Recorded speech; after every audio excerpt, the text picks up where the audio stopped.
Alright, thank you banget semua yang udah datang. Welcome back to the Central Boys. Balik lagi bersama Imam Kiku di sini dan beberapa narasumber yang kali ini di konten The Central Boys itu kita mau nanya tentang keluh kesah para community manager ketika pingin mau onboarding community orang-orang Indo yang dari Web3 maupun non Web3 untuk mencoba project-project mereka. Mungkin langsung aja kenalan dulu. Mungkin ini di sini ada Mas Dery, ada Mbak Ica, ada Mas Flores dan juga ada Mas Ron. Halo semuanya. Halo. Nah, Halo Mas Imam. Halo semuanya, Mas Imam. mungkin boleh perkenalan dulu nih. Siapa mau mulai? Mungkin dari nama sama project yang dibawa apa aja nih? Mungkin dari Mas Flores dulu kali ya. Oke. Oh, kenalan dulu aja kali ya Mas Dery. Mas Ron sama Mbak Ica. Perkenalin, aku Flores. Aku CM di Fiverr sama Zabava Labs. Kalau Fiverr itu project the incubated-nya by Pintu, sama Zabava Labs itu base-nya dia di Singapura sih. Itu aja sih Mas Imam. I see. Ya mungkin yang lain mau kenalin backgroundnya. Silakan Mas Dery mungkin. Oh iya, halo semuanya, Mas Flores, Om Imam, sama siapa nih? Satu lagi Mbak Ya, Yahan. Iya, jadi salam kenal, namaku Dery. Kalau aku jadi CM di dua project, awalnya sih di Near Protocol Indonesia, terus juga sekarang di Aurora Indonesia. Kalau yang belum tahu, kalau Near Protocol sih dia layer 1 ya, sama kayak Solana dan lain-lain. Tapi kalau Aurora itu sebenarnya turunannya dari Near ke EVM, ke Ethereum, jadi mirip-mirip kayak Polygon, terus juga layer 2 lainnya gitu. Salam kenal semuanya. Salah kenal. Nah ini Mas Ron tuh. Nah Mas Ron nggak sabar mau ngomong nih. Dari mana Mas Ron? Oh gitu. Halo, salam kenal semuanya. Saya masih baru di sini, baru terjun. Makasih Mas Imam, lalu Mas Dery, Mas Flores, Mbak Ica. Kalau aku GMN operasional di Metazera, pasti pada belum tahu Metazera itu apa.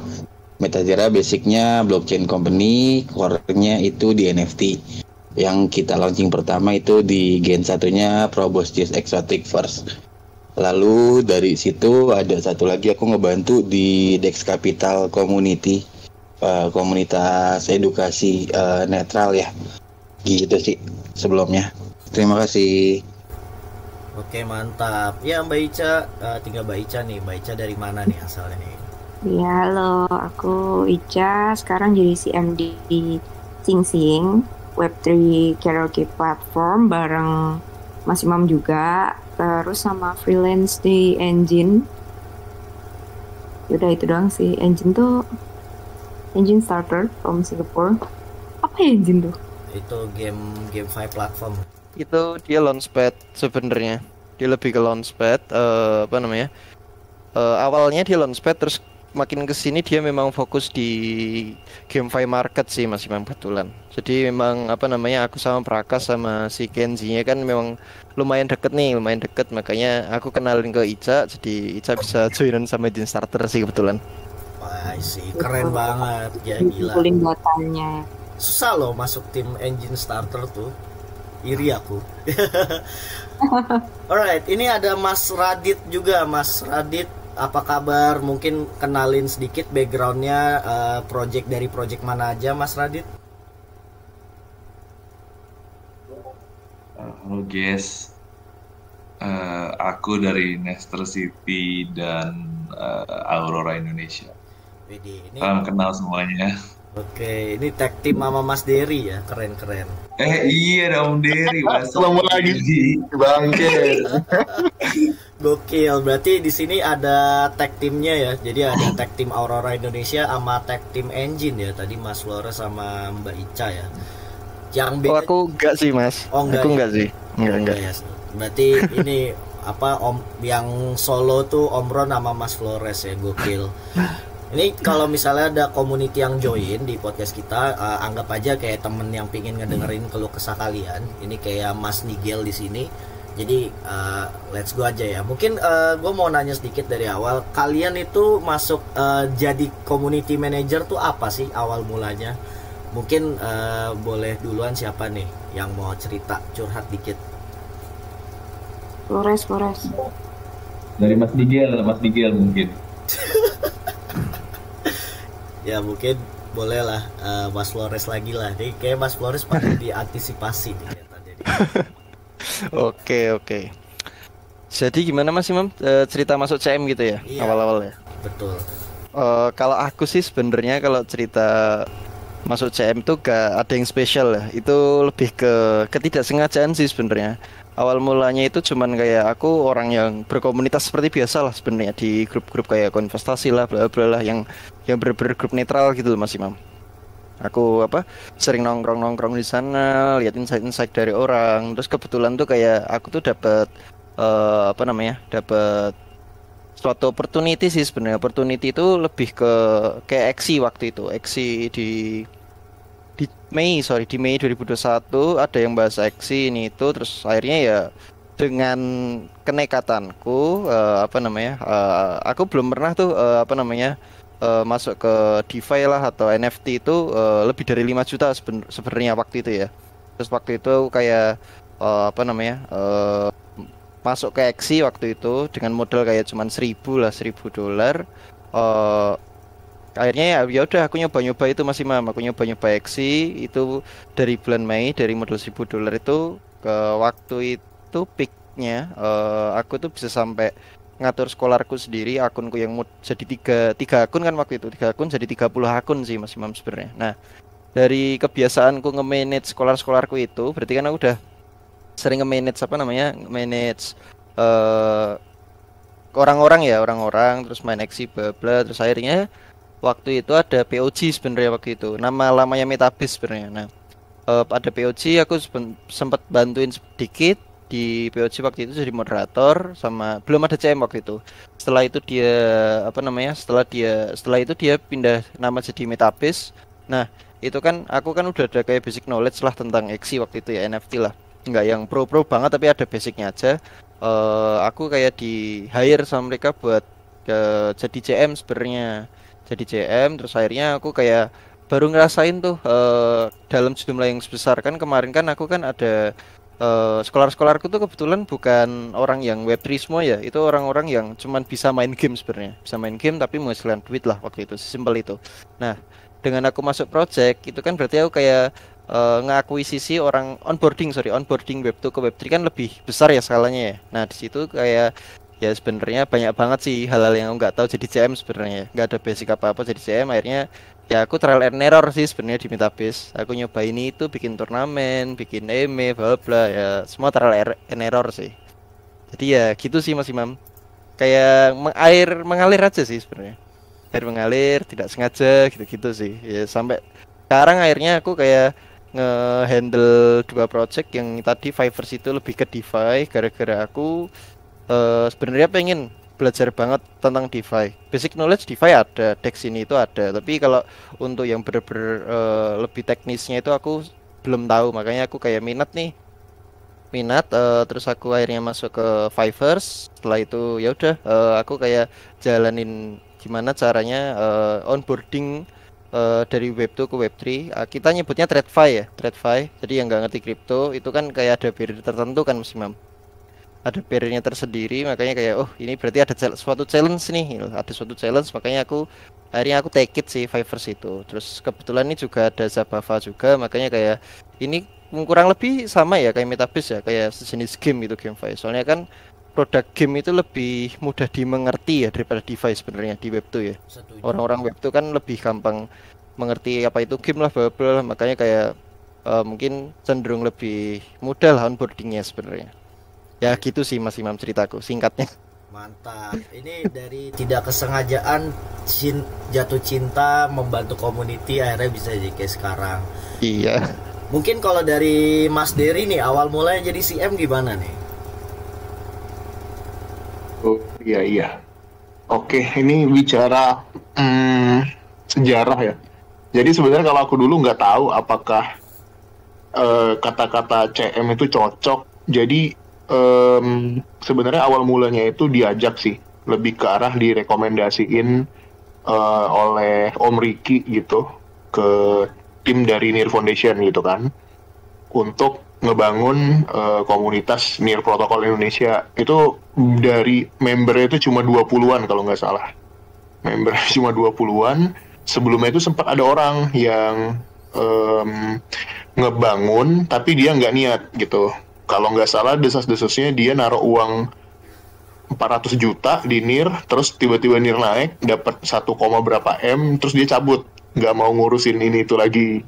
Akhirnya dorman. Terus ketika itu ngomong sama tim NIR Foundation buat ngebangun komunitas NIR Indo. Dan nggak cuma direkomendasiin sih, sempat dievaluasi juga, kamu bisanya apa, terus kemampuan kamu apa, skill set kamu apa, bener-bener di interview.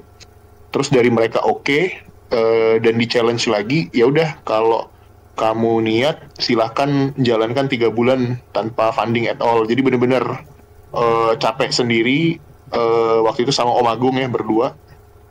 Dan ketika udah growing, mereka ngelihat proven result dari kita, baru kita dibantu gitu istilahnya. Jadi itu sih buat yang di NIR Indonesia.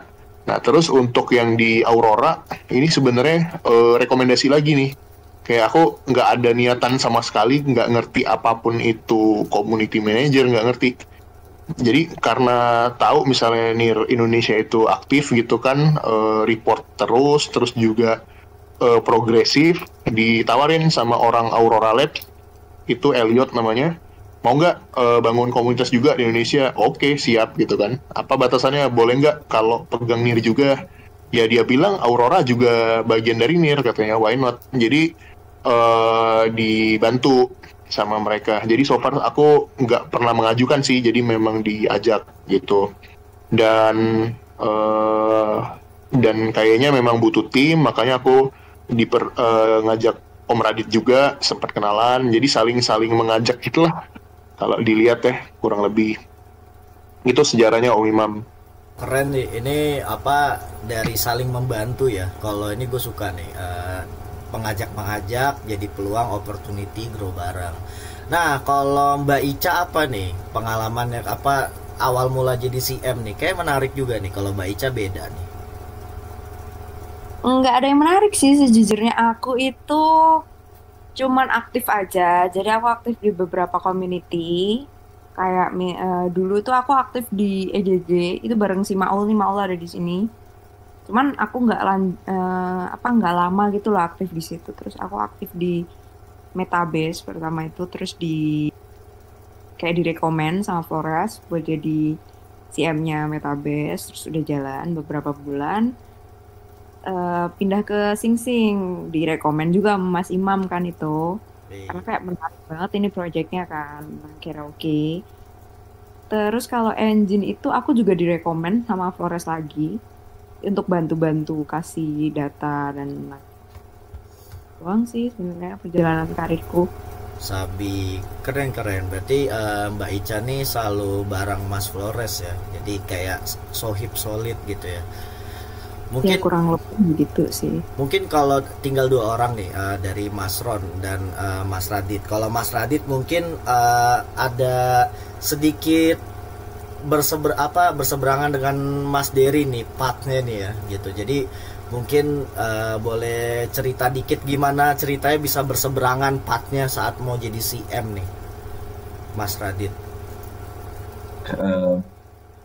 Sebenarnya kalau untuk jadi CM agak ini juga ya, agak apa ya, sebenarnya mirip sama Mas Dery sih. Kayak awalnya tuh nggak pernah terbesit dengan kata-kata community manager gitu. Tapi untuk community building cukup umum.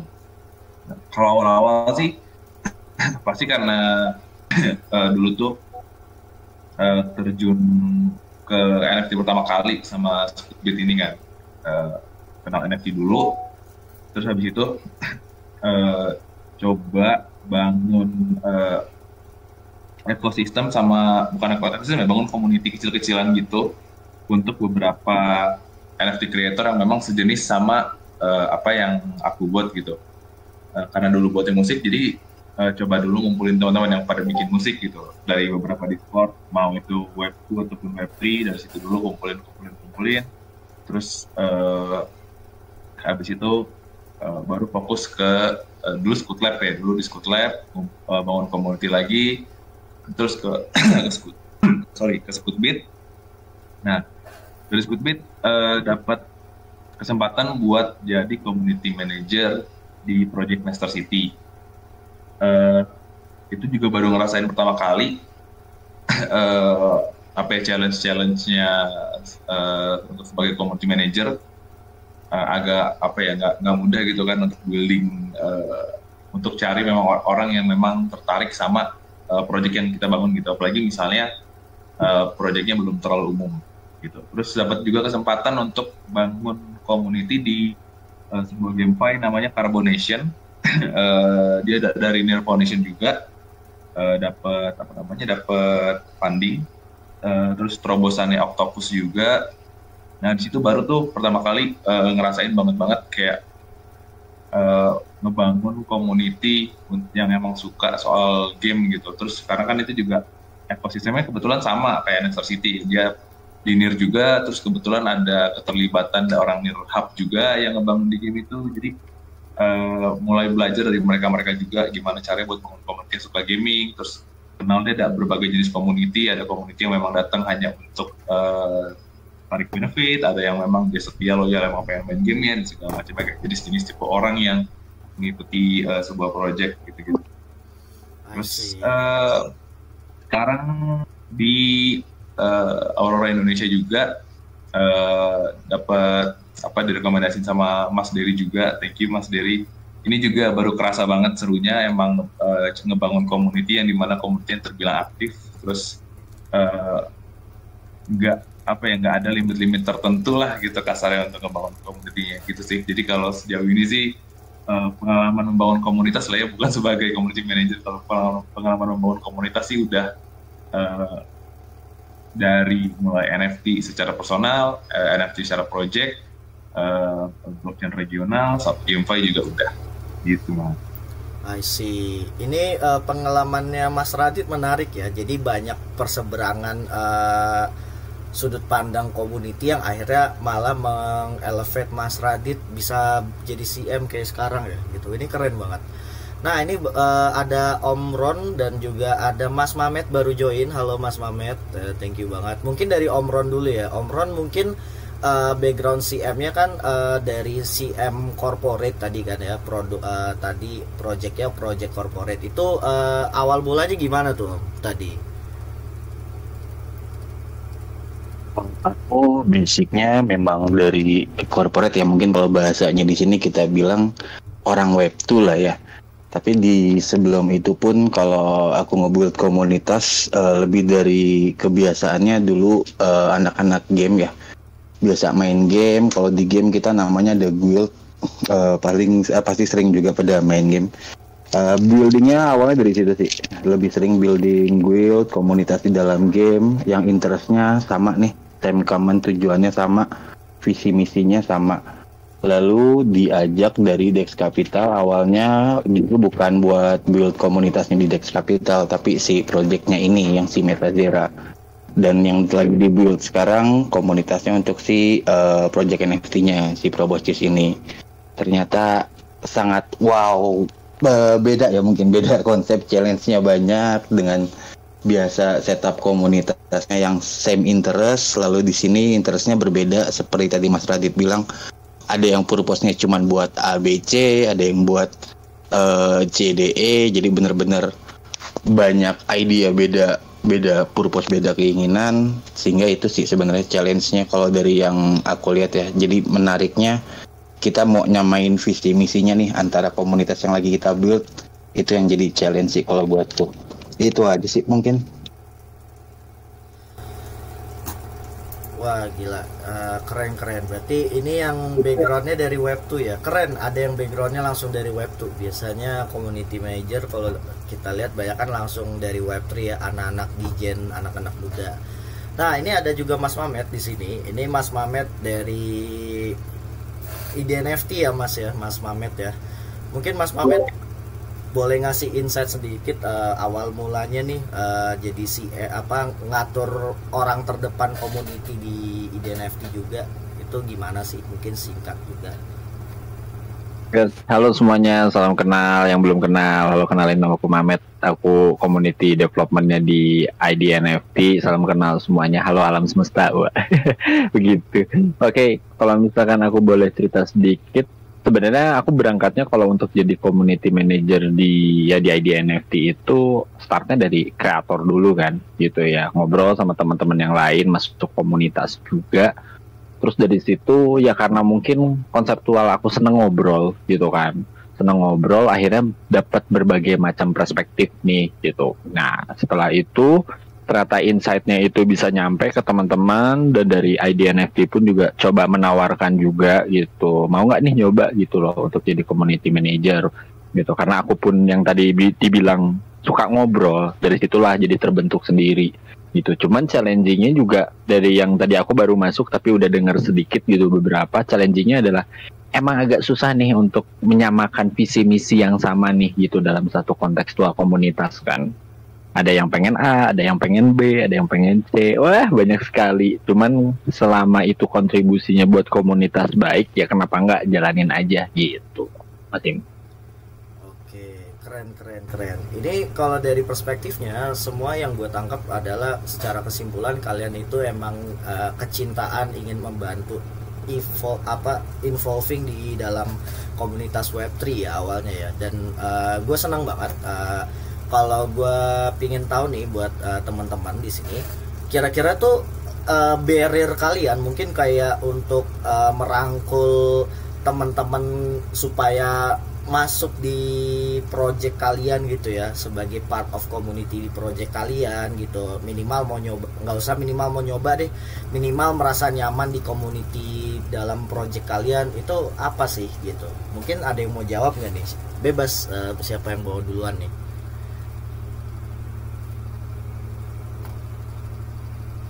Mungkin Mbak Ica kali boleh nih ya, kalau buat barrier-barriernya nih. Apa ya? Flores dulu aja, Flores.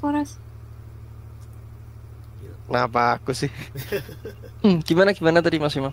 Jadi pingin tahu barriernya kalau misalnya untuk supaya ngerangkul orang-orang tuh tetap mau masuk di dalam community tempat kalian bernaung di projectnya, itu gimana sih? Mungkin ada barrier atau challenge apa yang bisa yang kalian alami lah gitu. Kalau barrier sendiri ya, selama ini sih aku merasa nggak ada barrier ya Mas Imam ya. Merasa nggak ada barrier. Orang yang masuk ke sebuah komunitas, apalagi komunitas sebuah project, itu tuh berarti mereka akan masuk by interest ya. Berarti ya, aku bisa bilang seperti itu. Makanya kayak kalau untuk onboarding orang baru, itu biasanya itu kita kan nggak mungkin kan diam-diam aja orang masuk kan, nggak mungkin kan. Kita mungkin sebuah community manager mungkin ada beberapa yang harus bikin campaign, planning campaign, bla bla. Nah mungkin di bagian sebenarnya itu bukan di bagian komunitasnya tapi di bagian timnya sebenarnya. Aku kenapa bisa bilang gitu, kadang ada suatu ketika aku tuh kayak ngadain sebuah campaign buat kayak bikin brand awareness lah sebenarnya, brand awareness buat produkku sendiri. Tapi dari tim atau mungkin dari projectnya itu sendiri tuh kadang ada suatu kendala di bagian budgeting nih Mas Imam. Padahal yang aku propose tuh sebenarnya kan ya buat project itu sendiri kan sebenarnya, project itu sendiri.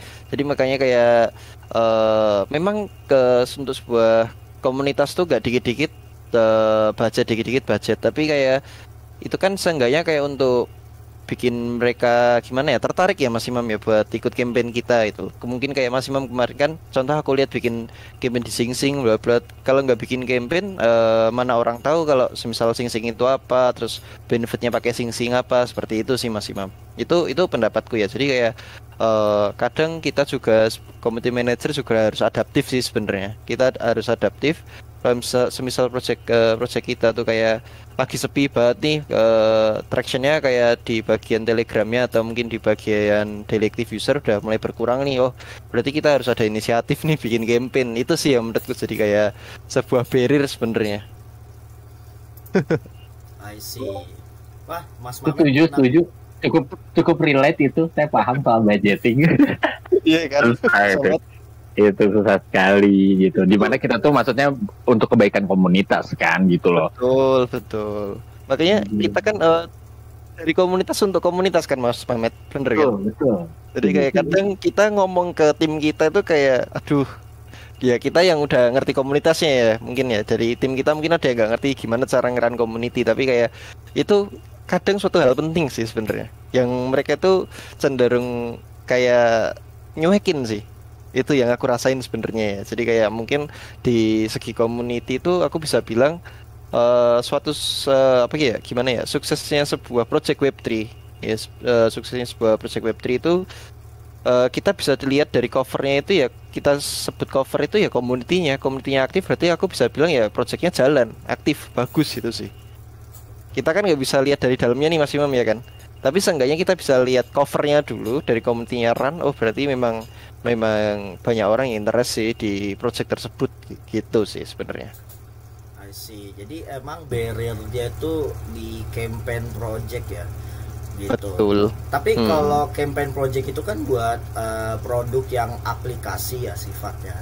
Nah mungkin kalau dari sudut pandang CM yang blockchain nih kayak Mas Dery sama Mas Radit di Aurora Indonesia, barrier untuk onboarding orang-orang masuk ke community Aurora Indonesia itu apa tuh?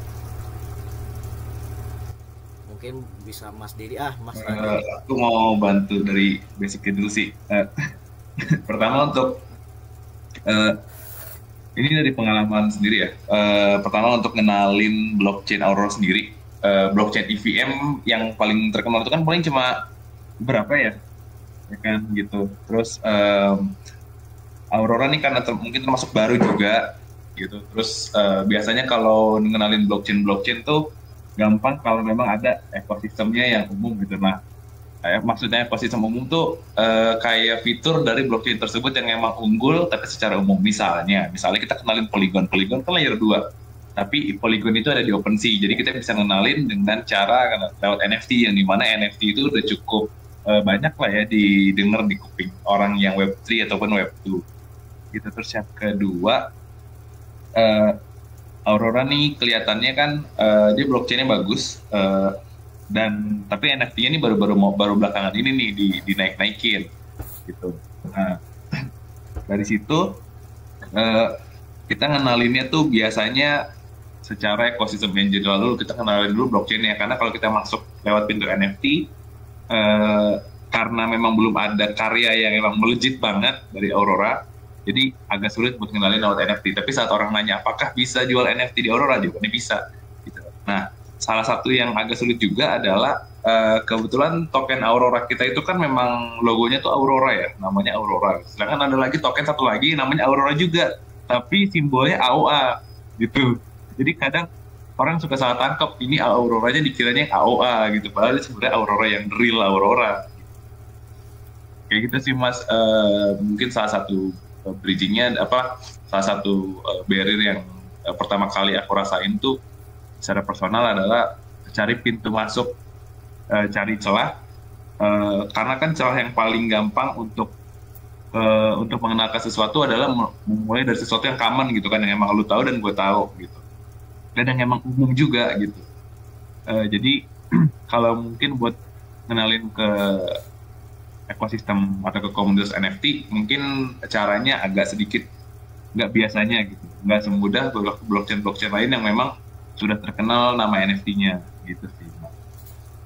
I see. Jadi berarti faktor tempat brand dari projectnya, dari blockchain itu juga mempengaruhi cara kerja ya kalau dilihat ya. Betul gitu. Mungkin kalau untuk blockchain yang memang misalnya ada blockchain yang memang khususnya buat yang memang terkenal kayak Aptos gitu. Aptos itu kan saat dia launching itu yang melejit itu adalah NFT-nya ya, lewat Topaz misalnya gitu. Nah itu mereka gampang pintunya, mereka bisa bilang NFT besar juga udah ada di sana, yang dari Solana juga udah ada di sana, dari India juga ada di sana gitu misalnya. Dari Ethereum juga ada di Aptos gitu. Jadi mereka untuk bridging masuknya ke komunitas NFT gampang. Nah, jadi kalau kita kejar itu biasanya orang-orang yang memang lebih mengerti soal tokenomics misalnya kayak gitu, kalau dari Aurora. Atau memang mereka yang memang udah sering exchange atau yang sering swap token gitu. mereka lebih gampang buat di approach dibanding approach kayak NFT creator.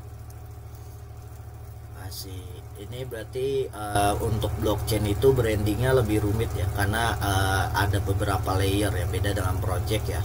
Jadi kalau project mungkin lebih tadi kayak Mas Flores bilang di campaign, fokus barrier lebih yang challenge tuh di campaign ya. Kalau ini tuh lebih kayak setiap subsegmen dari produknya untuk mengkampanyekan sebuah blockchain sebagai community manager. Berarti lapisan ilmunya tuh harus lebih tinggi ya teman-teman ya. Nah tapi gue mau penasaran juga, ini Mas Ron ini kan dari Web 2 ya, dari corporate level juga ke Web3 gitu. Nah ketika jadi CM secara corporate-nya ini mungkin barrier-nya ada bisa sama atau beda nih dari yang teman-teman di sini udah jelasin nih.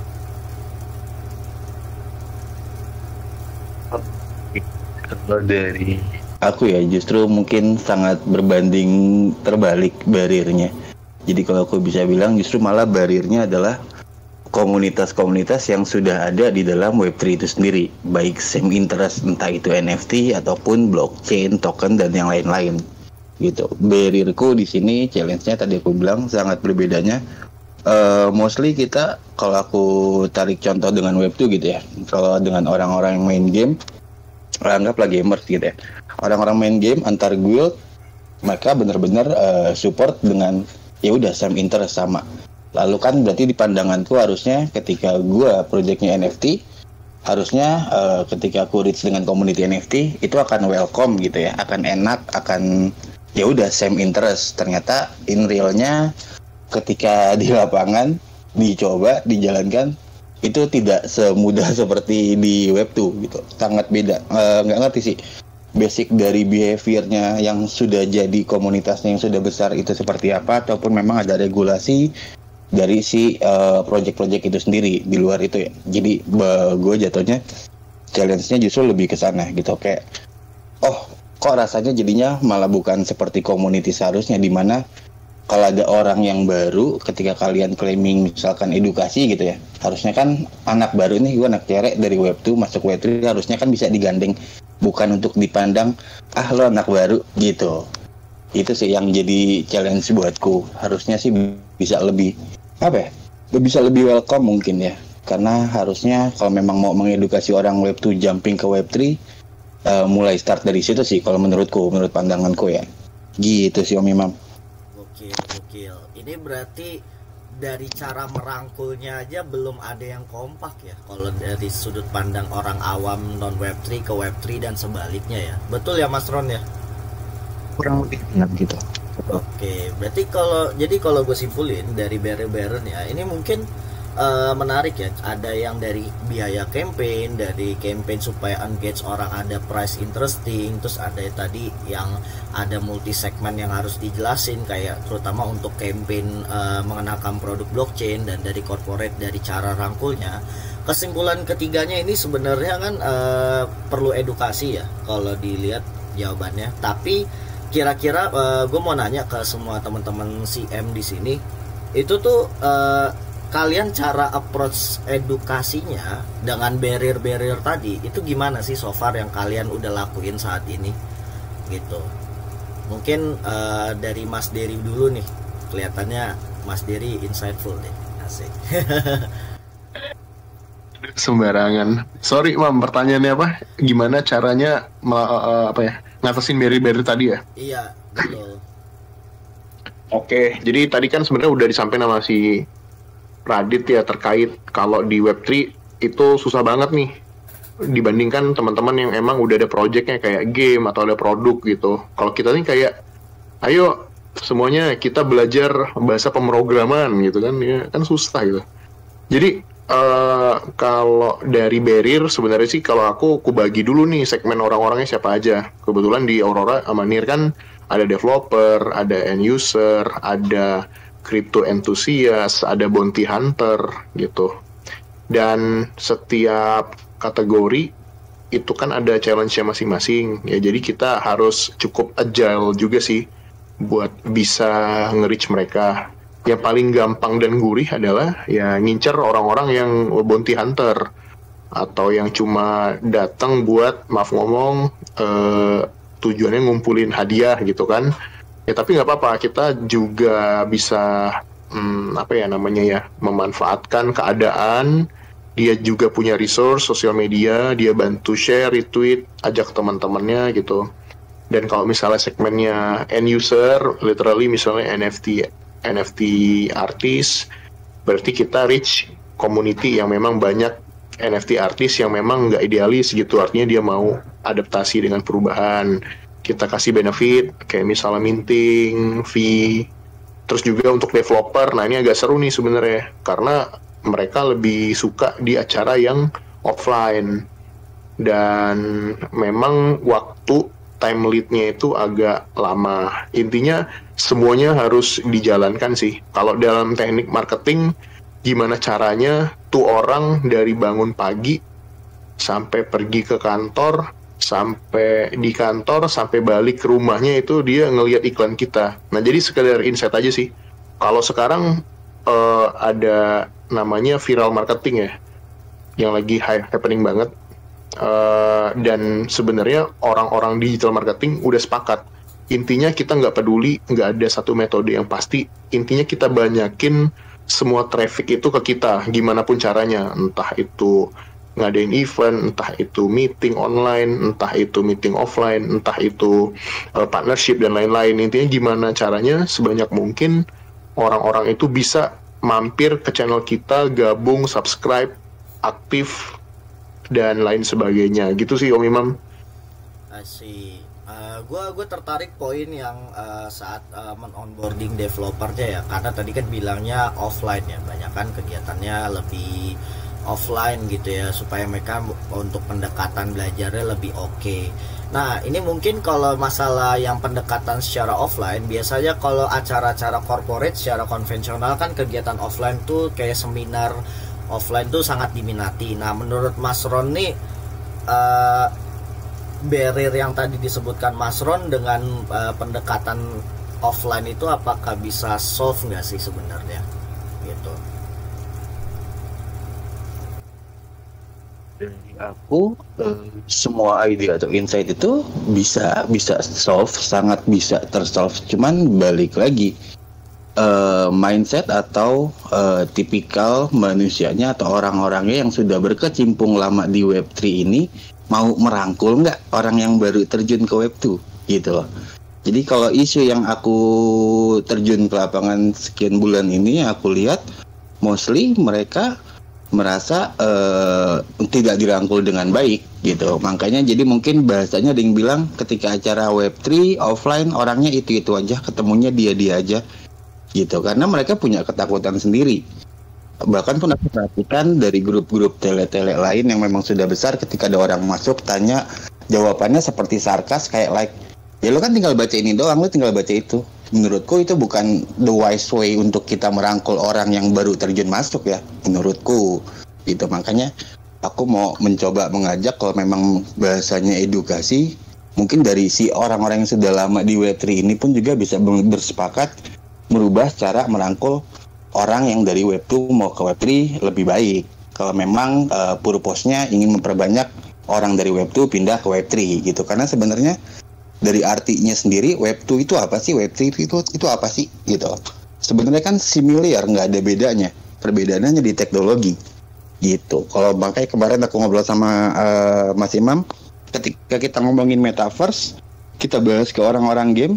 Ya orang-orang game udah pada tahu dengan metaverse, mereka sudah memainkan itu sejak lama.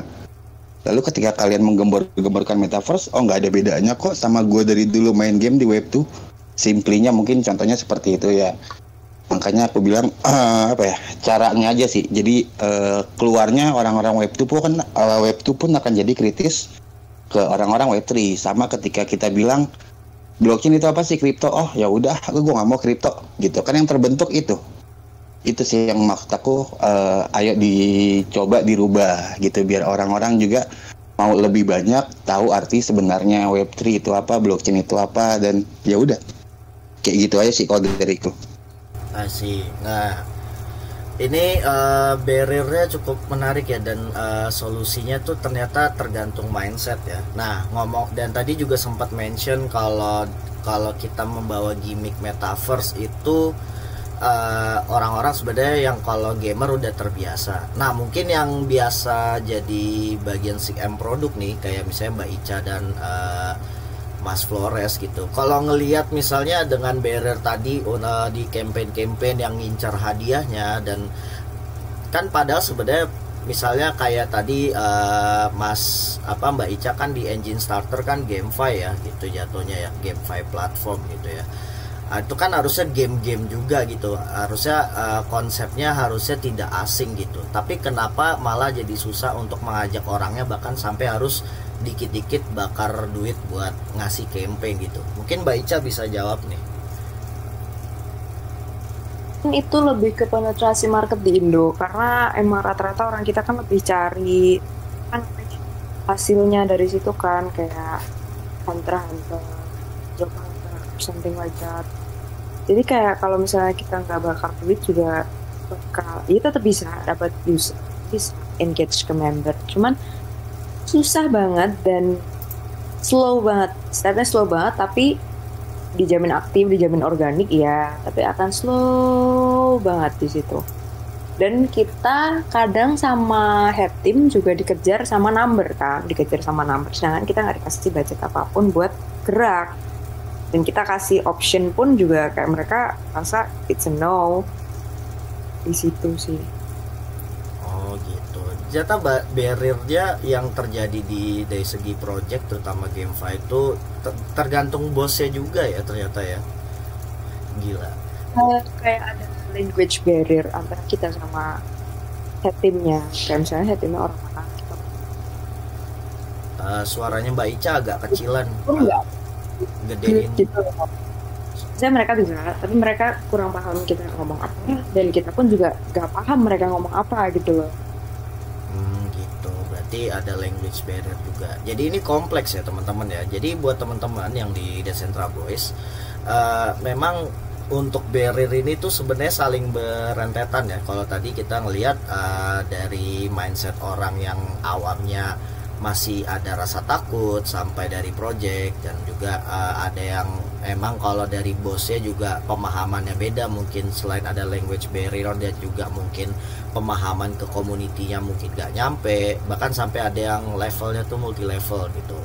Nah mungkin kalau itu kan kelihatannya rumit banget ya. Mungkin kalau kita back to basic nih, biasanya kalau dari NFT, komunitas NFT itu terutama untuk komunitas NFT artis kan mungkin barriernya tidak sekompleks produk jadi kan. Nah menurut Mas Mamet sendiri, barriernya nih kalau di komunitas NFT artis tuh apa sih supaya yang artis dari non NFT bisa masuk NFT gitu? Karena kalau yang tadi kan kelihatannya rumit, kalau harusnya yang NFT art nggak serumit itulah ya.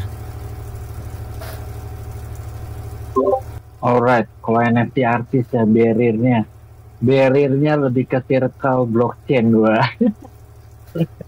Circle blockchain itu dalam artian tuh ada beberapa sistem gitu yang dimana kita tuh harus memang approach-nya tuh kenalan dulu gitu loh, baru barriernya hilang. Tapi kalau misalkan kenalan dulu, barriernya akan selalu muncul. Itu yang aku ngelihat di ekosistem gitu ya. Cuman kontekstual ngobrolin NFT artis dan NFT kreator gitu, justru dengan adanya Web3 ini tuh malah kita terkonekkan gitu loh, malah bisa kenal dengan lini-lini artis yang lain atau pengkaryaan yang lain gitu loh. Dan aku pun juga pribadi, justru aku banyak belajar dari teman-teman yang lain untuk bikin karya juga gitu, dan mereka tuh willing untuk mengajarkan gitu. Mas itu gimana cara bikin motionnya, kok keren banget gitu. Kalau mau belajar juga ya udah, kapan tuh kita adain sesi aja, kita belajar bareng aja. Teman-teman yang lain juga mau belajar bareng gitu. Memang tidak sekompleks itu, tapi tadi ada yang barriernya itu adalah di saat kita nggak kenal sama orangnya, itu malah jadi asing. Gitu sih Mas Imam. I see. Berarti emang kalau tidak tak kenal nama maka tak sayang ya, istilahnya. Tak kenal maka tak samyang, kan samyang pedes ya. Nah kalau kita dikritik sama orang yang nggak kenal kan kerasnya pedes aja gitu. Tapi kan kalau udah kenal ya udahlah, nggak apa-apa. Namanya juga masukan gitu loh. Oh gila. Tapi untuk masalah orang-orang menerima masukan tuh emang seperti yang dibilang Mas Ron juga ya, emang mindset orang ya. Kalau misalnya kita udah berusaha jadi CM nih, ngenalin produk kita, ngajak supaya mereka bukan sekedar nyoba tapi solid into di dalam produk yang kita garap sebagai community manager gitu. Nah, menurut kalian sendiri nih teman-teman di sini, kalau kalian sebagai community manager di bawah banner yang saat ini kalian bawa, menurut kalian strategi kalian berhasil itu kalau terjadi apa sih gitu? Mungkin dari Mas Radit boleh nih kayaknya. Bagian apanya nih Mas? Jadi misalnya kalau Mas mengonboarding community-nya, misalnya Aurora udah ngelakuin kegiatan edukasi blockchain-nya dan orang-orang tertarik berhasil. Nah, berhasilnya itu ada indikator kayak akan terjadi apa gitu misalnya. Oh, maksudnya kayak parameter ya, parameter Ya. apakah strategi kita berhasil apa enggak gitu ya? Benar. Sebenarnya kalau dari Aurora itu, pertama kita melihat dari seberapa banyak dari mereka yang memang, karena kan di Aurora nih sering sering ada giveaway juga nih, giveaway token kan gitu. Dengan otomatis sih dengan cara kayak gitu mereka akan membuat wallet Aurora, bukan buat wallet Aurora sih pakai MetaMask, tapi setidaknya mereka akan menambahkan network Aurora Plus-nya di wallet mereka gitu. Nah, mulai dari situ mereka biasanya kan akan cari tahu sendiri gitu, kayak misalnya kira-kira apa sih yang bisa gue lakuin pakai si token Aurora ini gitu. Nanti mereka akan ngulik-ngulik sendiri atau mereka bakal nanya-nanya gitu. Terus beberapa dari mereka juga ada yang sampai nyoba dApps si ekosistem Aurora ini gitu. Ada yang coba nge-swap, ada yang coba juga buat staking gitu-gitu. Nah, ngelihat dari knowledge mereka dari awal terjun ya, dari awal join bergabung di grup Tele sampai sekarang gitu, sampai pertanyaan itu yang awalnya tanya Aurora itu apa sih gitu, sampai sekarang itu pertanyaannya kayak kalau mau pakai dApps ini gue gimana gitu, terus kalau misalnya staking ini gue katanya free transaction, gimana caranya gue bisa manfaatin free transactionnya segala macamnya, fitur-fitur yang ada di Aurora gitu. Dengan melihat mereka pertanyaannya udah mulai berubah, terus abis itu juga event-event kita yang aktif gitu, nggak cuman kayak satu event diikuti 2 orang, 3 orang gitu, terus sekali bikin Twitter Space sekarang udah bisa di angka 20 plus. Menurut aku pribadi sih itu salah satu parameter yang memang mudah terlihat, mudah terbaca gitu. Terus kalau mungkin secara detailnya sih kita ngelihat banyak wallet baru yang memang terbentuk dari komunitas kita juga gitu. Jadi setiap kita ngadain event atau setiap kita collab sama project A atau project B gitu, terus misalnya ada yang menagih giveaway misalnya, atau ada yang penasaran gitu soal Aurora, kita selalu dapat adanya orang-orang yang masih pengen coba gimana sih caranya buat nambahin network Aurora gitu, terus gimana cara belinya gitu, karena nggak bisa ketemu nih misalnya di toko kripto, di mana nih belinya gitu. Terus melihat banyaknya wallet-wallet yang terbentuk secara kurun waktu ya, banyak yang join. Menurutku pribadi sih itu udah salah satu parameter yang memang cukup memberikan gambaran bahwa kita sudah memberikan sebuah impact ke community, kita sudah berhasil apa yang selama ini kita edukasikan tuh nyampe gitu. Itu salah satu parameter yang memang gampang terlihat ya. Oke, ini berarti kalau dari segi parameter di blockchain ya, sebagai CM promosi itu lebih benar-benar mencoba setiap segmen detailnya juga ya, dari hadiah yang dikasih beneran dipakai atau enggak gitu ya. Nah, ngomong-ngomong soal hadiah yang dipakai atau enggak, tadi kan Mas Flores dan Mbak Ica menekankan lebih ke campaign, misalnya bagi-bagi hadiah ya untuk bearer tadi. Nah, kira-kira apakah itu kalau misalnya hadiah yang dikasih misalnya dari tempat project yang digarap nih sama Mas Flores dan Mbak Ica ya, gitu, dan benar-benar dipakai hadiahnya, either itu token ataupun NFT atau mungkin ya item lah, kita nyebutnya digital item lah dalam produknya ya gitu. Nah itu ketika dipakai, taunya parameternya komunitinya awet nih, bakal pakai hasil dari hadiah yang dibagikan itu gimana nih? Mungkin Mas Flores sama Mbak Ica bisa jawab.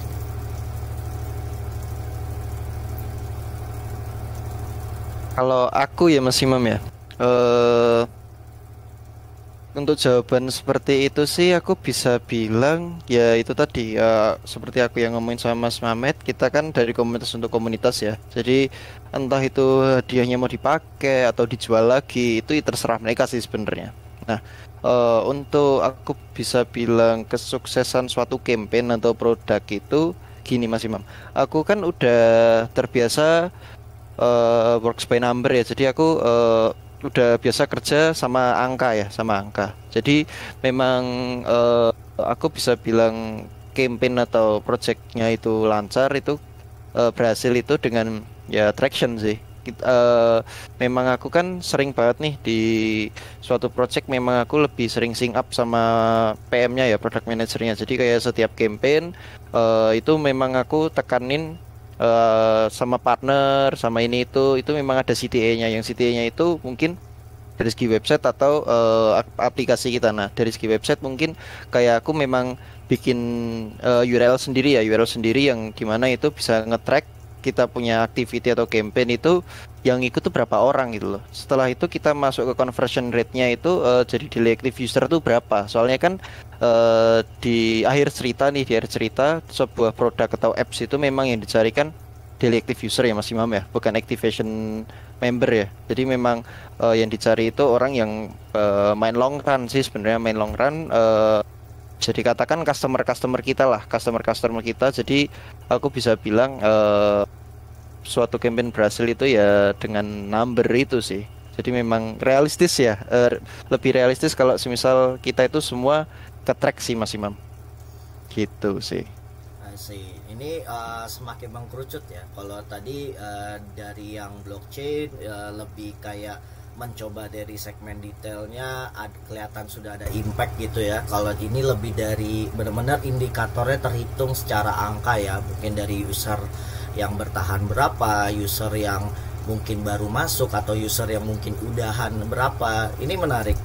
Nah tapi ini kan tadi kalau dari blockchain dan dari project itu kan mungkin produknya kan lebih dipakai ya gitu ya, maksudnya dipakai dia benar-benar harus benar-benar akses baru ketahuan dia benar-benar sudah mendapatkan impactnya dari CM-nya gitu. Nah kalau dari segi korporasi nih, misalnya indikator berhasil untuk mengajakkan, karena tadi bahas yang kayak community yang dari non Web3 yang orang-orang awam biasa masuk ke Web3 gitu. Nah indikator berhasilnya apa nih Mas Ron? Indikator basicnya sama sih, kayak tadi Mas Flores bilang, analitik ya, impression, semuanya sebenarnya keukurnya memang dari situ sih, dari angka sebenarnya sama aja. Cuman kalau untuk bentuk terpakainya, contoh kayak kolak kemarin gitu ya, ketika dia ada membagi tumbler itu kan lebih use ya, lebih kelihatan gitu ya. Jadi pasti akan terpakai, kalaupun nggak terpakai ya udah akan terpajang sesekali, pasti pun juga nanti akan terpakai. Kalau kita contoh corporate kayak Starbucks gitu ya, orang berlomba-lomba pakai goodie bag-nya si Starbucks dengan tujuannya, wah oke nih gue pakai punya Starbucks, brandnya keren atau apa segala macam. Tapi hitungan count basicnya ya tetap masih sama dengan si campaign yang kita buat itu, impressionnya dapat keberapa, seberapa banyak revenue-nya yang kita sudah keluarkan dari si biaya campaign itu. Semuanya basic on by data sih sebenarnya untuk tolak ukurnya. Memang itu lebih valid dibandingkan dengan keaktifan atau kenonaktifan member. Sama aja sih sebenarnya, mirip aja Mas Imam. Bahkan karena kalau di corporate justru lebih real, harus yang dikejar pun juga pasti dari head-headnya CM atau corporate tuh pasti angka yang dibutuhin sama mereka kalau kita buat report gitu. Jadi memang at the end semuanya tuh angka ya gitu. Tapi memang indikator angka ini kan pasti biasanya akan, misalnya kalau ke bos yang punya project nih, kadang bagi kita kan ada ya CM yang mungkin secara egonya bilang oh impact tuh nggak harus angka gitu, karena biasanya yang penting kelihatan tadi dengan konsep virality yang sempat disebut Mas Dery gitu ya.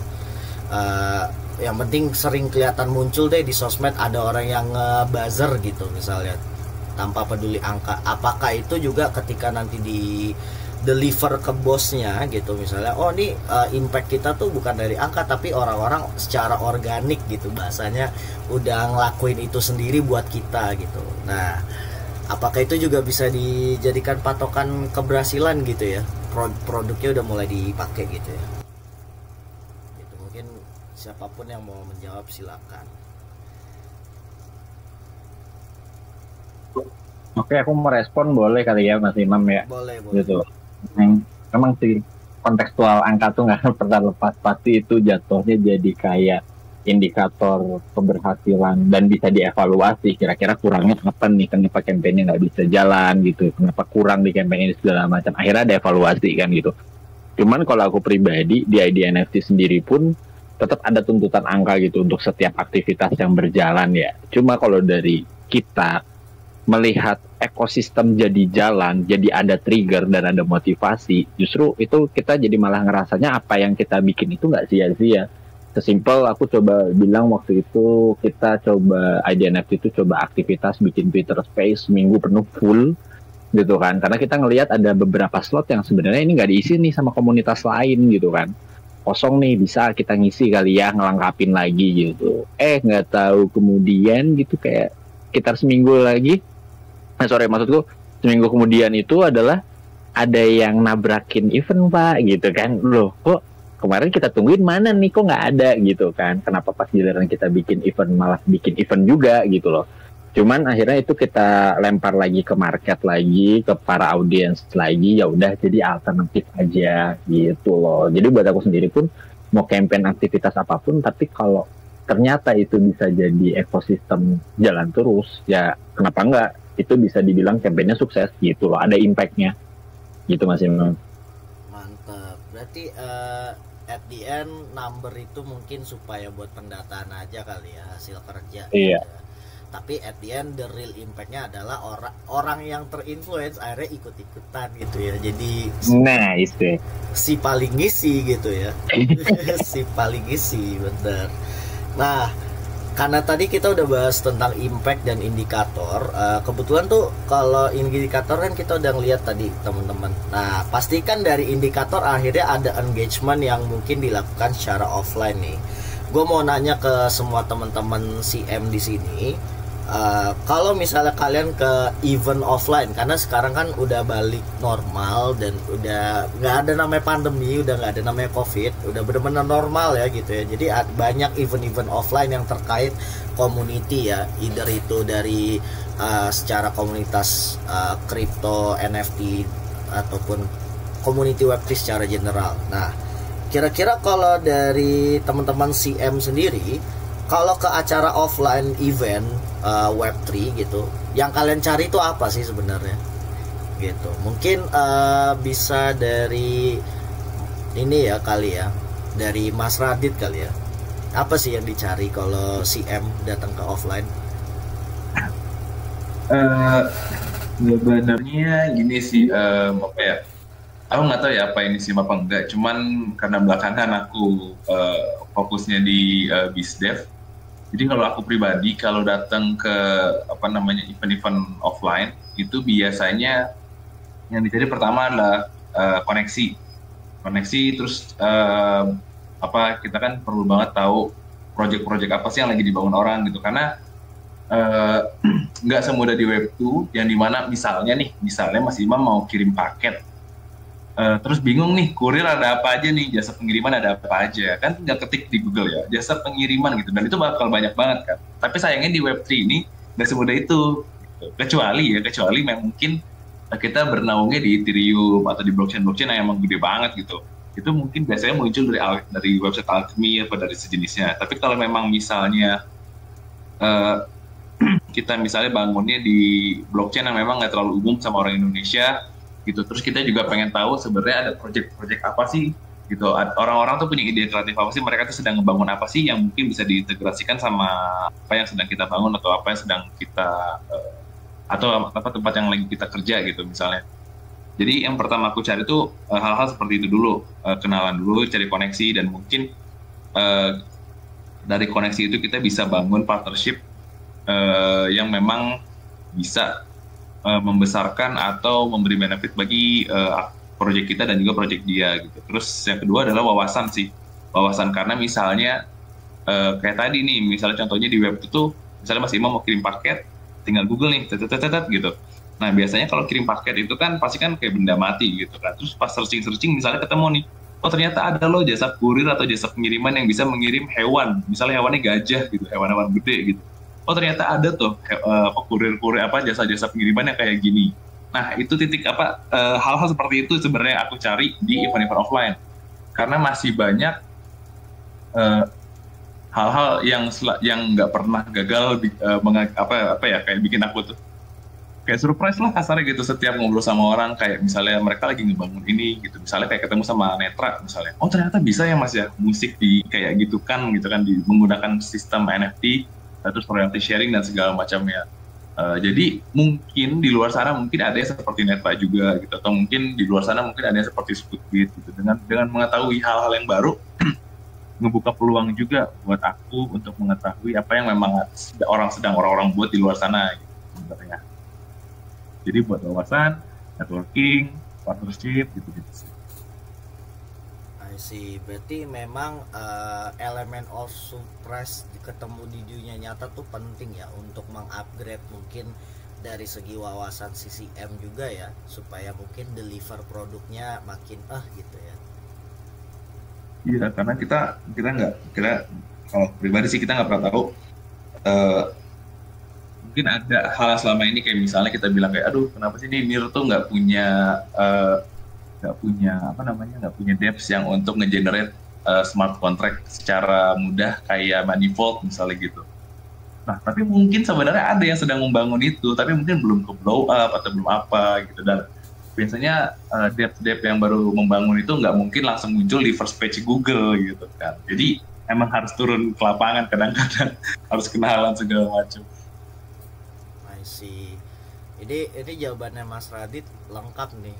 Tapi mungkin kalau teman-teman yang lain mau nambahin kali ya, siapa tahu ada di sini yang sebagai CM niatannya mungkin agak beda cara approach-nya gitu. Karena gue yakin tiap orang ketika pingin mengetahui elemen surprise tadi itu pasti hal yang berbeda, ada yang mau dicari yang berbeda, ada yang mau dikulik gitu ya.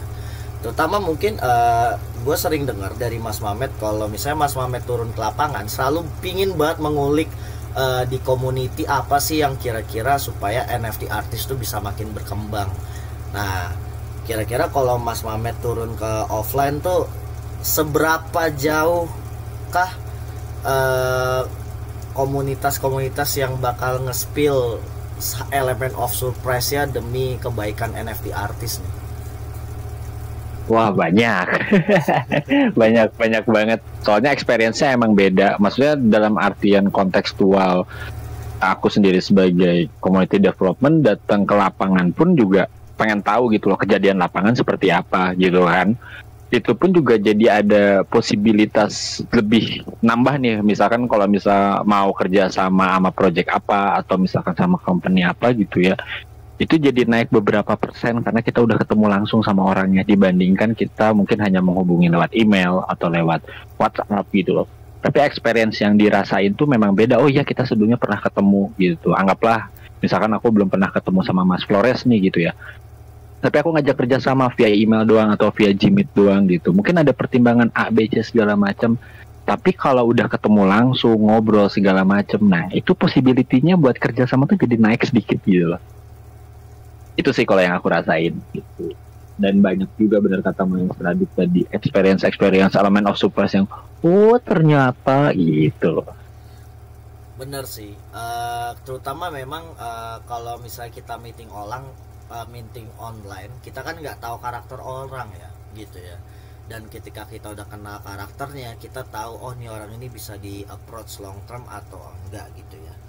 Nah ini kalau gue lihat-lihat, memang banyak sesekali kalau gue sendiri pengalaman pribadi datang ke acara crypto offline itu banyak orang-orang yang mungkin approach-nya malu-malu. Sebenarnya dia butuh banget pingin nge-speak up produknya, tapi dia nggak tahu mulai dari mana gitu. Tapi ada yang langsung baru datang kenalan, langsung kayak oh saya dari project NFT A lah, apa utility-nya bla bla bla, langsung berani panjang lebar gitu. Nah biasanya nih kalau kalian pernah menemukan kayak mungkin sesama CM tapi ternyata dia ngejelasin produknya agak malu-malu gitu. Nah kalian biasanya mancingnya gimana sih supaya dia buka mulutnya makin lebar gitu? Mungkin dari Mas Ron nih. Mas Ron kan jago nih ngulik-ngulik nih. Justru kalau gue mancingnya lebih ke nanya, bukan ngenalin guanya duluan sih. Jadi nanya mereka dulu di mana gitu, mereka expertise-nya di mana, dari mana, lalu nanya nguliknya lebih ke apa ya? Bagian mana sih yang bisa gue masukin dari produknya mereka, seperti itu. Baru nanti ketika ketemu satu common interestnya gitu ya, baru di situ gue masuk tentang project gue seperti ini yang bisa dimasukin. Jadi pasti apa ya cek the water lah, kita lihat dulu, ngobrol dulu gitu. Makanya gue juga kalau approach pasti nanyain mereka dulu dari mana. Kalau ngenalin cuman ngenalin nama doang, nggak nyebut dari mana, paling jarang. Karena juga mau gue sebutin kan belum ada yang tahu gitu sih. Biasanya seperti itu sih kalau gue kulik-kuliknya. Dan mostly memang nyambungnya seperti itu. I see. Nah, dan sebenarnya mungkin kalau gue lihat ini kan baru tahap surface level ya, dari kayak apa sih yang dikerjain dan dihadapin sama si M gitu. Nah, gue mungkin sedikit curhat. Gue sendiri pun tadi kan sempat di shout out oleh Mbak Ica, Mas Flores. Kalau gue tuh juga bantu teman-teman di sini juga buat masuk di project Web3, sharing-sharing job juga, mungkin untuk involve di community. Nah, gue tuh merasa ada kalanya ketika kerja jadi CM, mungkin ngejelasin kita punya produk ke orang awam dan mungkin apa yang kita dapat insight dari orang awam mengenai produk kita dan kita sampaikan ke bos kita gitu. Dan ternyata mungkin bos kita bukan orang di dalam negeri ya gitu ya, bukan project Web3 dalam negeri, kecuali yang di dalam negeri mungkin udah paham gitu. Nah itu ketika kita menyampaikan insight ini, mereka tuh pasti ada denial gitu ya dari bos kita gitu. Denialnya mungkin let's say language barrier-nya tuh nggak ada gitu. Mereka sebenarnya ngerti apa yang kita omong, tapi mereka merasa kayak nggak mungkin gitu. Nah kalian tuh gimana sih, mungkin boleh share. Ini kayak Mbak Ica udah langsung on mic nih, kayak dia mau nge-spill deh. Iya, karena beda culture ya. Kalau menurutku dari perbedaan culture ini, terus mereka juga udah expand ke beberapa negara, beberapa wilayah gitu. Terus lihat kayak, oh si A kita kasih plan sesuai kita punya, sesuai ide kita gitu, jalan-jalan aja kok, bisa kok mereka reach number lalalala. Kenapa kok kalian nggak bisa gitu? Kan beda ya culture-nya kayak gitu. Nah itu yang bikin kayak kenapa kita jadi susah dipahami, padahal kita udah kasih detail sejelas mungkin kenapa, terus gimana-gimananya, dan mereka masih mikir kayak tetap dibanding-bandingin gitu loh sama yang wilayah lain, region lain kayak gitu. Gak sulit sih kalau barrier culture gini. Jadinya nggak apple to apple ya Mbak, bandinginnya. Iya, karena kan beda banget gitu loh hype-nya. Misalnya di negara sini hype banget dan mereka emang orangnya all out banget gitu. Terus sama orang kita juga kan beda ya. Mereka emang bener-bener kayak harus research banget gitu loh. Jadi emang culture sendiri juga beda gitu. Gak segampang negara lain. Jadi plannya memang menurutku harus beda juga.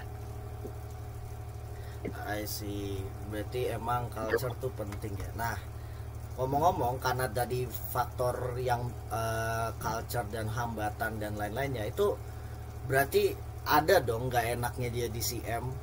Pasti boleh nih spill dikit nggak enaknya jadi community manager apa sih supaya mungkin penonton Decentra Boys bisa tahu kayak oh setiap kerjaan itu nggak ada yang perfect gitu ya.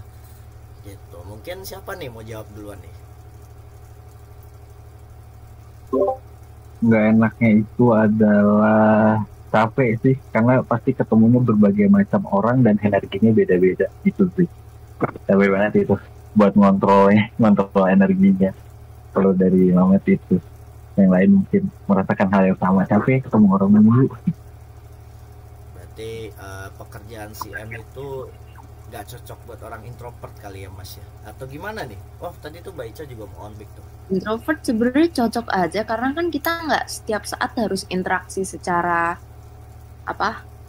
eye to eye gitu, face to face gitu kan enggak. Jadi kayak nggak terlalu menghabiskan social battery kita, cuman kayak capek juga sih kadang mantengin chat terus, mantengin number kayak admin. Itu sih. Nah itulah itu. Ya kan kita kayak admin. Berarti ada rekornya ya mantengin chatnya ya. Nah Mas Radit kayaknya seru nih. Iya, sebenarnya bukan nggak enaknya sih. Cuma gini, kadang tuh orang tuh suka suka menyalahartikan gitu, suka salah tangkap soal kata-kata community manager. Jadi ini berlaku dua arah ya. Berlaku untuk mereka yang memang butuh community manager atau berlaku juga dengan mereka yang memang tertarik untuk menjadi community manager. Jadi kalau yang aku lihat sejauh di skena Web3 ini, community manager itu sebenarnya bukan hal yang baru ya. Di Web2 tuh ada, kebetulan ada beberapa teman juga yang memang dia kerja sebagai community manager di startup digital, di startup kesehatan, kayak misalnya di Alodoc gitu, mereka sempat manager gitu. Dan beberapa platform startup yang bikin platform digital lainnya yang memang mereka butuh komunitas buat di manage gitu. Nah, kalau yang aku lihat sih di sekarang ini sejak meledaknya Web3, salah satu job opportunity yang naik itu adalah community manager. Nah, untuk orang-orang awam sebenarnya nganggapnya community manager tuh kalau mereka googling pasti biasanya sih umumnya seperti yang di Web2 gitu ya. Nah, cuma kalau dari beberapa orang yang memang sedang membangun project Web3, aku ngelihat sih job desk-nya sih community manager tuh beragam banget gitu, dan aku nggak tahu garis limit di mana itu adalah pekerjaan community manager dan di mana bukan gitu. Karena aku melihatnya misalnya ada project yang hiring community manager tapi dia kayak oke, lu manage Discord, lu manage YouTube, pokoknya semua sosial media channels kita yang memang berhubungan dengan community lu manage gitu. Dan itu agak sulit buat community manager karena dia juga harus mikirin konten berikut, gimana cara ngedesainnya kayak gitu. Jadi kadang memang harus dibikin limit-limit, dan buat community manager, buat orang-orang yang tertarik sama job itu memang harus benar-benar baca job desk gitu. Karena kadang ada beberapa project yang memang dia offer kasih job gitu, offer job desk. Ada juga yang memang sewajarnya, ada mungkin memang lebih gampang lagi gitu. Jadi ada project yang memang dia kayak oke nih gue butuh community manager, kerjaannya adalah untuk manage community Discord dan Telegram. Terus tapi ada juga beberapa project atau beberapa company yang memang dia nge-hiring community manager tuh jadi kayak all you can do banget gitu, kayak pokoknya semua yang terkait dengan blockchain atau semua terkait dengan community dimanapun itu gue nggak peduli, offline online pokoknya lo yang urus gitu. Yang jadi palu gue ya si paling Web3 lah, si paling community banget gitu. Terus padahal sebenarnya di atas, kalau kita lihat stratanya secara umum, gue pakai contoh yang misalnya ada di Stockholm. Jadi ada beberapa project di Stockholm itu, Web3 project yang dia bikin strukturnya menurut aku bagus banget.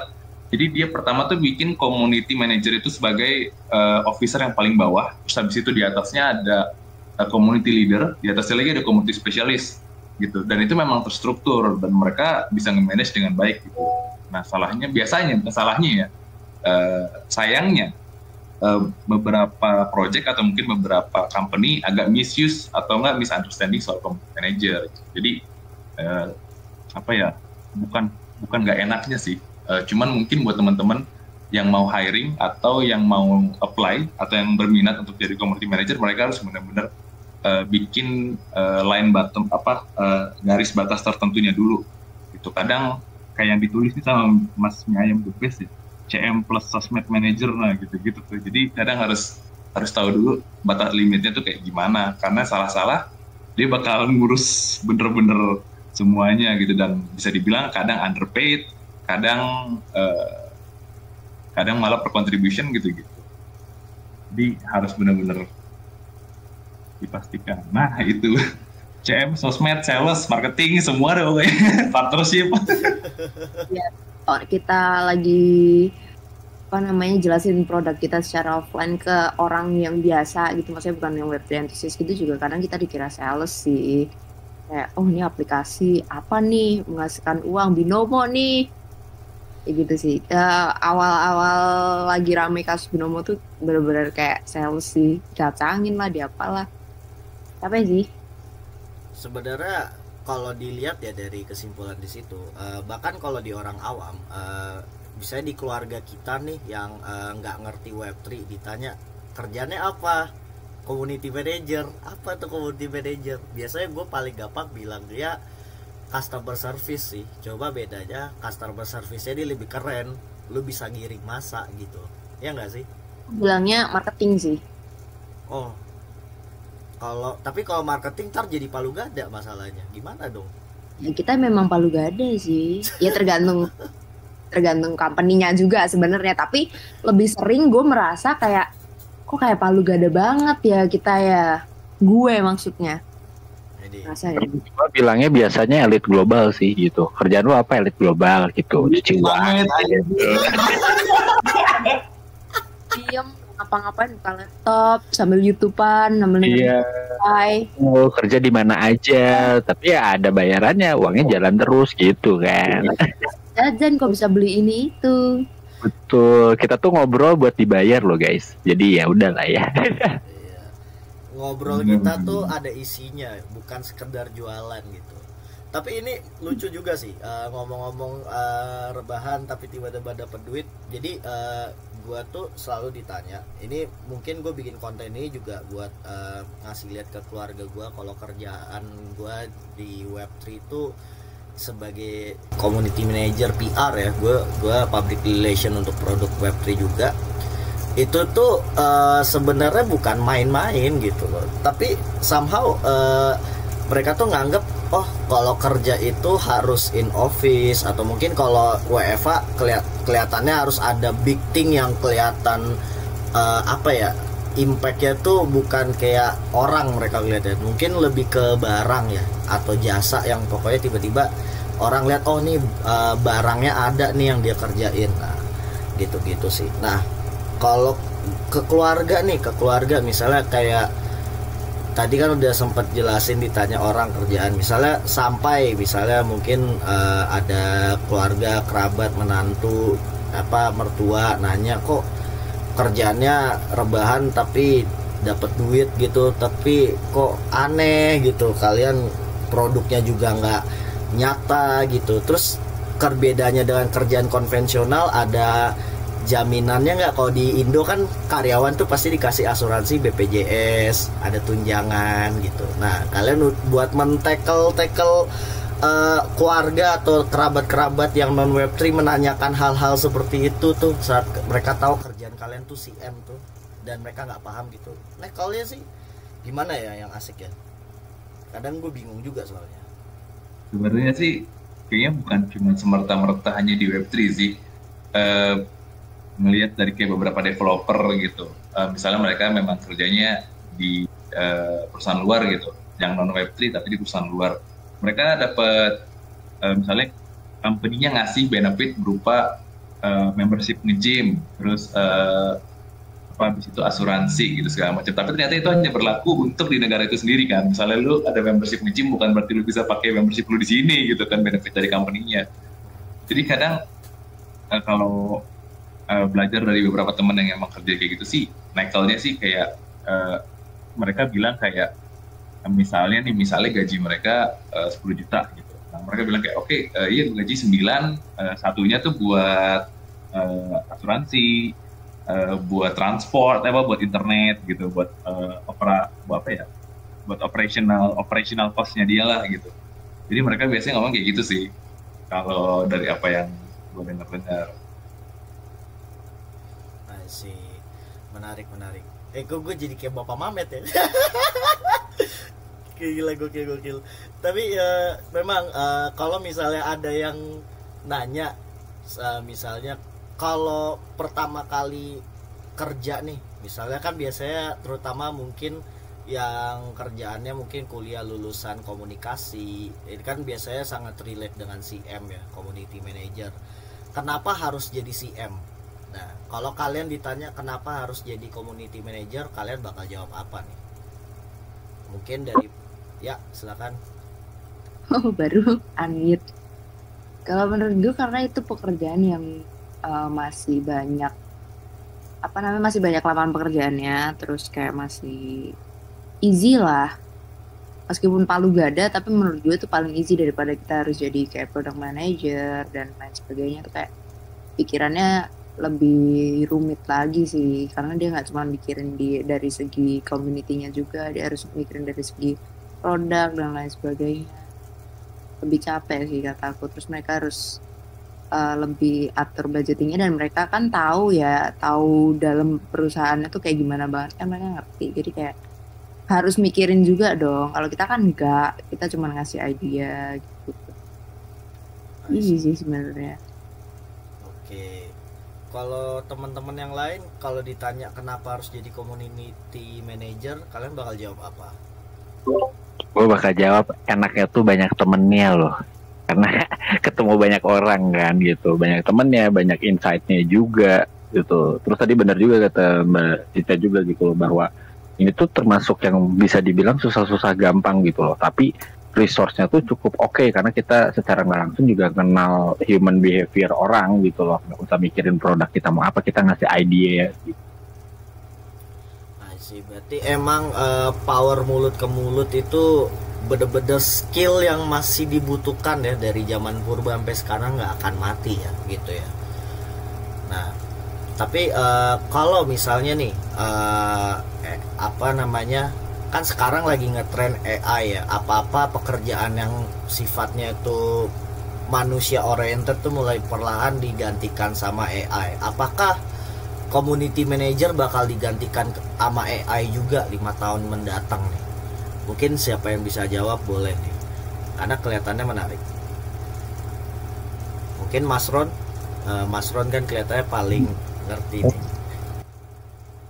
Enggak sih, kalau dari pendapatku AI nggak masuk ke CM sih ya hitungannya, karena kan automatisasi aja sih sebenarnya kalau dari yang ku tahu dan menurutku si AI ini gitu.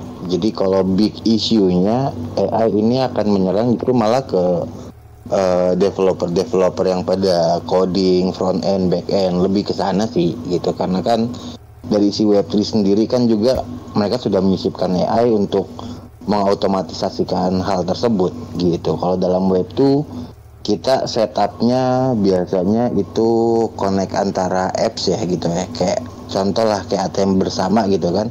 Kenapa dia bisa satset seperti itu ya, mereka bikin bridging antara ATM A dengan ATM B, ATM C dengan ATM D dan lain-lain gitu. Nah itu kan otomatisasi. Jadi ketika AI masuknya akan ke sana sih gitu. Jadi untuk CM enggak lah, tetap harus butuh manusianya. Kalau untuk AI nggak bisa diganti gue rasa. Ya. Terus kayak ide-ide baru, kayak fresh idea buat engage ke community juga. Kalaupun misalnya disediain sama AI, nggak mungkin dong kita itu doang. Emang AI-nya bisa update something fresh idea, kayak menurutku gitu Kak. Jadi emang butuh manusia nyata buat approach ke user-usernya juga untuk gabung jadi member untuk join ke community. Kan nggak mungkin juga community isinya AI doang kan, kayak gitu. Tetap harus butuh manusia nyata sih. Hope so. Oke. Kalau temen-temen, karena kalau ini kan gue nangkep AI itu intinya cuma kerjaan yang konstan ya, sedangkan community manager tuh nggak konstan ya, gitu ya. Karena kan apa ya, antara community manager kan lu setupnya di sini community ini manusia dengan manusia gitu loh. Makanya kan ketika AI kan otomatisasi atau mesin hal yang memang bisa dibuat, ya udah codingnya jalan sendiri, setupnya jalan sendiri gitu. Jadi kalau si CM gue rasa memang nggak akan bisa sih ya, karena kan experience-nya beda nih antara human connecting-nya gitu, antara human dan human. Jadi kalau AI sama AI ya berarti AI manager jatuhnya kali ya, bukan community manager. Mas Imam mau ini dong. Boleh, silakan. Kalau dari pandangan aku sendiri, menurut aku itu masih bisa masuk sih, tapi bukan dari sisi community manager. Itu bisa masuk buat di komunitas, buat gantiin sisi moderator. Jadi nanti moderator itu gak kepake. Karena ya udah kita ngerjain kerjaan kita aja untuk dari sisi komunitasnya, kecuali urgent banget kita baru turun tangan. Soal tadi kan dari awal kayak si Ica bilang kan, kita balas-balesin chat dengan mungkin adanya teknologi itu kita bisa by set kan enak, kalau mereka masukin kata yang perlu mereka, otomatis ngurangin kerjaan kita juga. Paling masuknya menurut aku dari sisi moderator, kalau dari CM-nya itu ngebantu ya, tapi untuk moderatornya ini akan hilang. Jadi yang community manager ini turun ya kalau urgent aja, kecuali event ya. Mungkin kalau dari aku sih kayaknya bisa masuk untuk kayak gitu sih, buat gantiin moderator.